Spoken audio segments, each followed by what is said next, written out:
नमस्कार।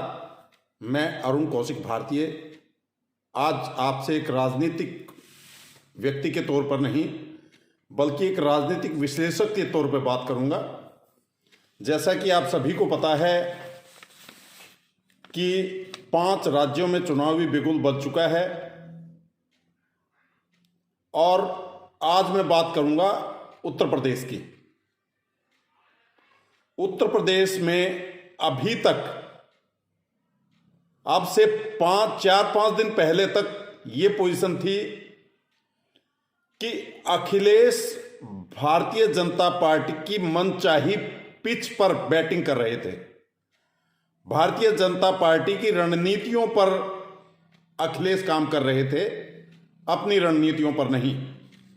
जो भाजपा चाहती थी वो काम अखिलेश कर रहे थे। धर्म की राजनीति करना,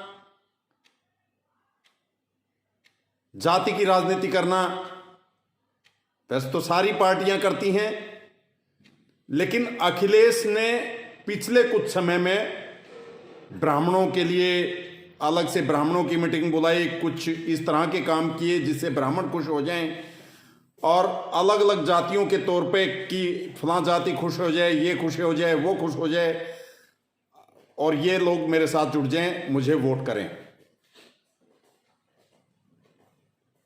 जैसा कि कुछ समय पहले तक सुनने में आ रहा था कि उत्तर प्रदेश में ब्राह्मण मतदाता भारतीय जनता पार्टी से खुश नहीं है, उसको वोट नहीं करेंगे, तो उस चीज को लेके अखिलेश ने सोचा कि ब्राह्मणों को अपने साथ जोड़ने का काम करूं। लेकिन ये भारतीय जनता पार्टी की मनचाहा काम था। भारतीय जनता पार्टी चाहती थी कि अखिलेश वो काम करें और अखिलेश वही काम कर रहे थे जो भारतीय जनता पार्टी चाहती थी। अखिलेश जनता से जुड़े हुए मुद्दों पर काम नहीं कर रहे थे, युवाओं से जुड़े हुए मुद्दों पर काम नहीं कर रहे थे, बेरोजगारी पर अखिलेश बात नहीं कर रहे थे, महंगाई पर अखिलेश बात नहीं कर रहे थे, भ्रष्टाचार पर अखिलेश बात नहीं कर रहे थे। अगर इन पर अखिलेश काम करते तो वो ज्यादा अच्छा होता और उस समय तक यही लगता था कि भारतीय जनता पार्टी अखिलेश से बहुत ज्यादा बढ़त पर है और भारतीय जनता पार्टी आराम से सरकार बना लेगी। अभी कुछ समय पहले स्वामी प्रसाद मौर्य ने भारतीय जनता पार्टी से इस्तीफा दिया। स्वामी प्रसाद मौर्य भारतीय जनता पार्टी की उत्तर प्रदेश सरकार में मंत्री थे। उसके बाद दारा सिंह चौहान ने इस्तीफा दिया, वो भी भारतीय जनता पार्टी की उत्तर प्रदेश सरकार में मंत्री थे। उसके बाद धर्म सिंह सैनी ने इस्तीफा दिया, वो भी भारतीय जनता पार्टी की सरकार में उत्तर प्रदेश में मंत्री थे। और इनको मिला के कुल 11 विधायकों ने भारतीय जनता पार्टी से इस्तीफा दिया और इस्तीफा देके वो लोग सपा में शामिल हुए। जब ये लोग सपा में शामिल हो रहे थे तो लोगों को ये लग रहा था कि अखिलेश आज के समय बढ़त पर है, भारतीय जनता पार्टी से आगे है।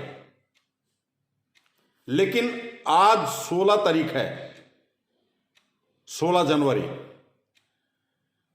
आज के समय मैं एक राजनीतिक विश्लेषक के तौर पर आपको बताऊंगा,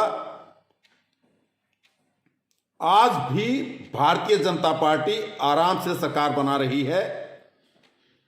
इन लोगों के जाने से भारतीय जनता पार्टी को थोड़ा बहुत नुकसान जरूर होगा, लेकिन सरकार भारतीय जनता पार्टी ही बना रही है। आज का परिदृश्य ये कहता है। और ठीक है, पिछड़ों का कुछ वोट इनके भ्रम जाल में फंस के जरूर भारतीय जनता पार्टी से भटकेगा, लेकिन अभी तक की जो परिस्थितियां हैं, कल जो होगा उसके विषय में हो सकता है आगे कुछ और परिस्थितियां बदलें, लेकिन आज की जो परिस्थितियां हैं उसके अनुसार भारतीय जनता पार्टी आगे है, बढ़त पे है। और पिछली बार जितनी सीटें हो सकता है भारतीय जनता पार्टी ना ले पाए, हो सकता है नहीं कोई, बल्कि ले ही नहीं पाएगी, उनसे घटेगी, लेकिन सरकार आज के समय वो अवश्य बना रही है। इसके अलावा राजनीति के जो एक बहुत बड़े मदारी हैं, उनका खेल अभी बाकी है। राजनीति की पिच पर जब वो खेल करने उतरेंगे तो उस मदारी के आने के बाद में भारतीय जनता पार्टी की तरफ ध्रुवीकरण और बढ़ सकता है, ये मैं कहता हूं। और कुछ नए ऐसी परिस्थितियां बने कि अखिलेश की तरफ झुकाव हो,